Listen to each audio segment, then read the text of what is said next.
In the last video, we went over the defeat of Cell, along with Kakarot and Turles finding a new power in the time chamber, and now they're testing their power against each other. So what do you think will happen next? Find out in this part 6 of What If Kakarot Had a Twin. As they continue powering up, their hair color changed to a new color. Kakarot had a bluish green color, while Turles' hair was a dark red color. This power they have is a new power called Surging Saiyan.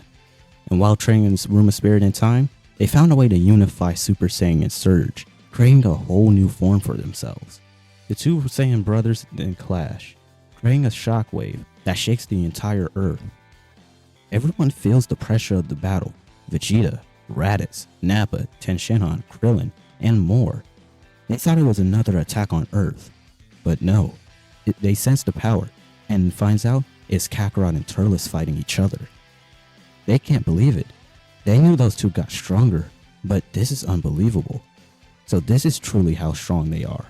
It's only been a few months since they used the Room of Spirit and Time, and Vegeta sees why Kakarot said he didn't get Super Saiyan 2 like Gohan. He had gotten access to this new power. Vegeta was gonna try to ask for a match against either Kakarot or Turles. He was gonna show him the power of his Super Saiyan 2, but he sees that it wouldn't matter. He would have lost anyways. But this motivates Vegeta even more, to grow even stronger. He knows that he has a long way to go to catch up to their strength, but he'll work hard to reach it, and to try to go beyond it. Kakarot and Turles continue their battle, trading blow for blows. They're completely even. They even get memories of their time participating in the world tournaments, seeing how strong they've gotten. Then they go for one last attack, and results knocks them both out. When they wake up, they're kind of bummed.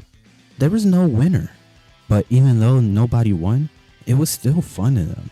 They wanted to go full power, but they couldn't. They had to hold back some, as they believed that if they went full power, they would have most likely destroyed Earth. But they make a deal that one day, they're going to find a place where they can go all out and battle each other, and then they're going to find out who's truly stronger. After their battle, we then enter a 7-year time skip. And of course, Kakarot and Turles train during this time. Turles sometimes trains with Kakarot or trains up Toma, as he reached the age where he should start training, and he wants him to be stronger than his future counterpart. And Kakarot trains with Gohan, wanting to see how far his potential can take him. And he also trains with his son, Goten, who was also born around the same time as he usually was born. We also cut to Vegeta.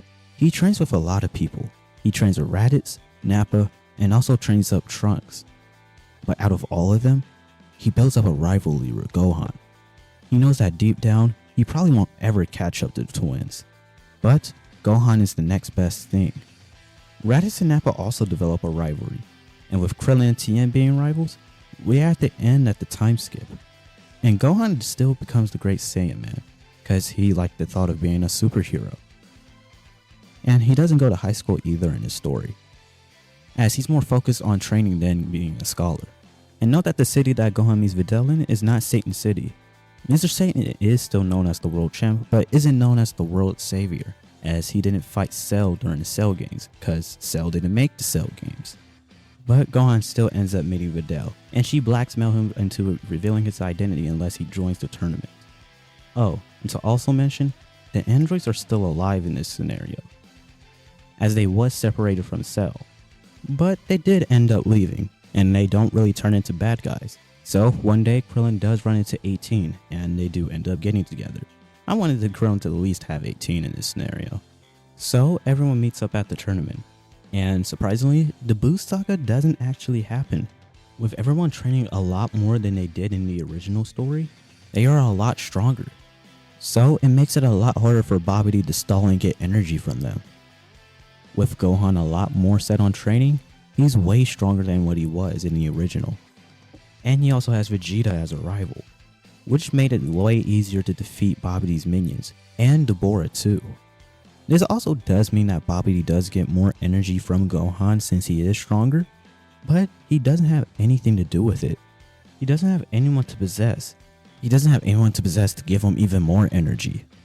Now, you may think that he might possess Vegeta or the other Saiyans, but they're content as is, and thinks it's also stupid to allow that to happen to them. taken control by someone else just to gain more power. No, they don't want to take shortcuts. They want to work hard for this power and earn it.